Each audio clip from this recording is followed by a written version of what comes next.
Kemana perginya suara syaitan itu?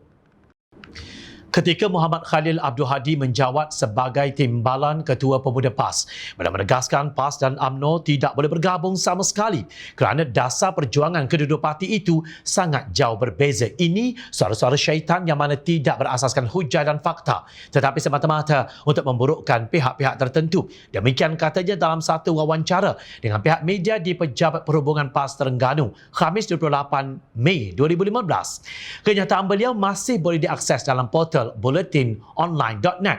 Kini suara syaitan itu sudah diganti dengan suara ulama PAS yang lunak terhadap UMNO. Ketua Dewan Ulama PAS Pusat Ustaz Datuk Ahmad Yahya yang juga seorang senator berkata Dewan Ulama PAS Pusat menyarankan semua pihak termasuk kalangan anggota dan pimpinan parti supaya menggenggam erat gagasan penyatuan ummah sebagai suatu pendekatan terbaik kepada kestabilan politik di negara ini. Dewan Ulama PAS Pusat kekal memberikan sokongan kepada usaha kepimpinan parti untuk bersedia berbincang dengan kedua-dua belah pihak sama ada bersatu maupun UMNO. Langkah ini adalah sebahagian daripada teras utama ke arah merealisasikan gagasan penyatuan yang sedang kita kendong bersama. Tegasnya dalam kenyataan yang diterbitkan Harakat Daily 27 September. Menurut beliau, tanpa gabungan ini nescaya tidak bermakna penyatuan ummah yang digagaskan. Hasrat besar ini merupakan satu daripada manifestasi perintah Allah Subhanahu Wa Taala kepada umat Islam secara khususnya. Ini katanya selaras dengan apa yang diucapkan oleh Mursyidul Ampas Datuk Hashim Jassin. Justru prinsip ketaatan dalam jemaah perlu dipasakkan meskipun ketika berdepan situasi sukar mahupun senang. Sewajarnya kita terus memainkan peranan sebagai ejen penyatuan ummah yang telah menjadi medan utama PAS di lapangan siasah sejak kerosakan pemerintahan negara yang dicipta Pakatan Harapan. Tali Ikatan Kesatuan Ummah tidak sepatutnya dirungkai setelah PH rebah sebagai kerajaan. Bahkan ia perlu terus diikat kemas mendepani cabaran yang lebih mencabar, tegasnya. Sekejap, Ketua Dewan Ulama PAS ini baru keluar dari gua mana? Harga minyak masak naik, harga tepung gandum naik, harga ayam naik, inflasi makanan naik sehingga 6.9% dan nilai mata wang bagi setiap dolar Amerika merudum sehingga RM4.63.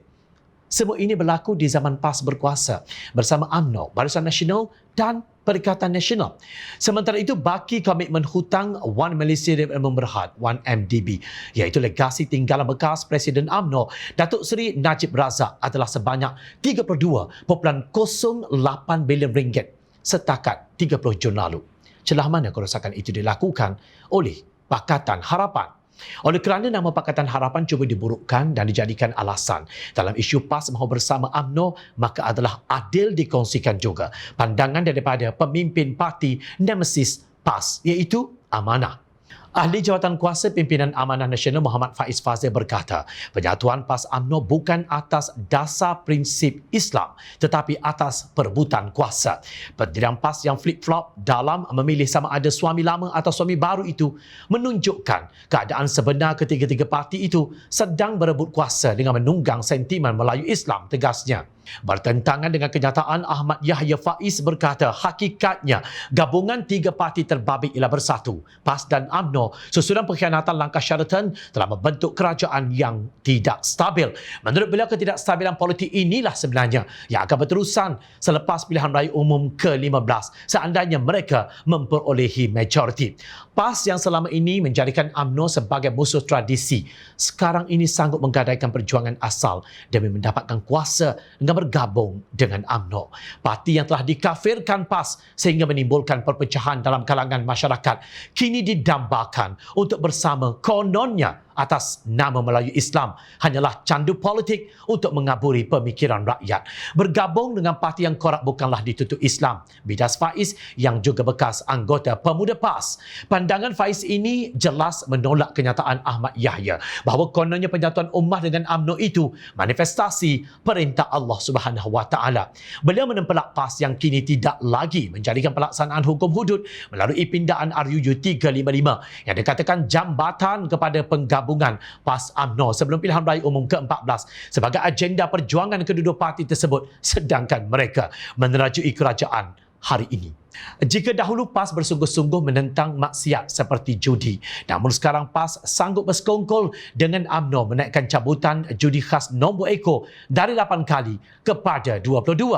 Suara anak muda PAS yang dahulu menentang keras sebarang bentuk hiburan kini berjinak-jinak membenarkan konsep besar-besaran di negeri Kelantan. Cukup mudah PAS dijinakkan UMNO dan bukan sebaliknya UMNO yang ditarbiahkan PAS, sindirnya. Tegas Faiz hujah PAS untuk bergabung dengan UMNO atas nama Melayu Islam jauh meleset daripada perjuangan menyelamatkan kedudukan orang Melayu, katanya.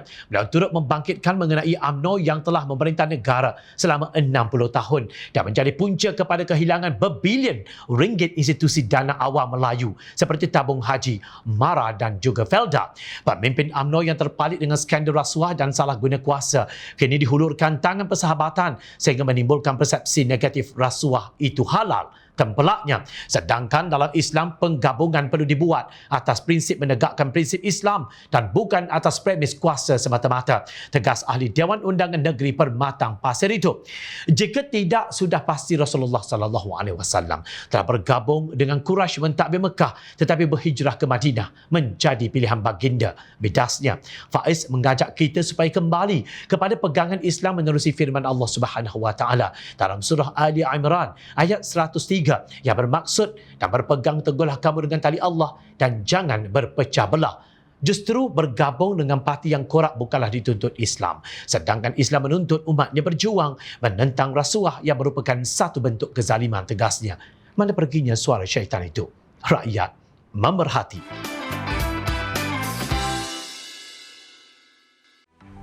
Moving forward, sharing a new experience.